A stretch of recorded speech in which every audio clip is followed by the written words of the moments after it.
நம்பிக்கை மீடியா நேயர்களே, இப்போ நம்ம எல்லாருக்கும் பரிச்சயமான பாஸ்கி சார் தான் இருக்காரு. வணக்கம் சார், எப்படி இருக்கீங்க? வணக்கம், தேங்க்யூ சார். இல்லை வெறும் பாஸ்கி தான், நைட் அவுட் பண்ணிட்டா சார், வெறும் பாஸ் தான் இப்போது. By God's grace good, my favourite industry, so happy to be here. So நம்மளோட நம்பிக்கை மீடியாவுக்கு உங்களோட வாழ்த்து. நம்பிக்கை மீடியா கொடிகட்டி பறக்க வாழ்த்துக்கள். நான் என்றைக்குமே சொல்லுவேன், கான்ஃபிடென்ஸ் தான் பெஸ்ட்டு டேலண்ட்டுன்னுவேன். ஸோ நம்பிக்கைங்கிறதே கான்ஃபிடென்ஸ் தான். ஸோ அதை விட ஒரு பெரிய டேலண்ட் வேணாம்.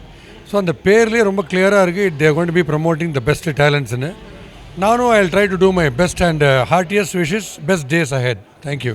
அண்ட் ஃபைனல் கொஸ்டின், பாஸ்கி அவர்களோட ஏர்லி ஸ்டேஜில் அவர் மேலே அவரே நம்பிக்கை வைக்காத போது அதிக நம்பிக்கை வைத்த ஒரு நபர்னா யாரை சொல்வீங்க? என் மேலே நம்பிக்கையா? இன்ஃபேக்ட் ஜெயா டிவியில் வந்து நான் சும்மா ஜஸ்ட் லைக் தட் வாக்இன் பண்ணி ஒரு ஐடியா ஒன்று பண்ணணும்னு சொன்னேன். அப்போ தான் ஷார்ட் கிரிக்கெட்டில் தான் ஃபஸ்ட்டு வந்தேன்.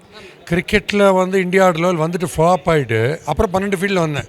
அந்த 12 ஃபீல்டுக்கான ஓப்பனிங் வந்து இந்த ஜெயா டிவி உள்ளே வந்தோடனே பேப்பரில், சின்ன பேப்பரில் ஒரு கான்செப்ட் எழுதி கொடுத்தேன். அதுதான் it became Harigiri assembly and I became famous for doing 1000 episodes in a row. அதுதான் கான்ஃபிடன்ஸ் தான். சும்மா போனேன் ட்ரை பண்ணலான்ட்டு, அப்புறம் கெரியரே மாறிடுச்சு.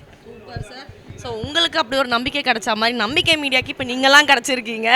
Thank you so much for the support. Please enjoy the show sir. And Shahul வந்து அவர்கிட்ட சொன்னேன், my next plan is to teach humour to the next generation and எஜுகேஷனில் ஹியூமர் சப்ஜெக்டாக வரணும்னு.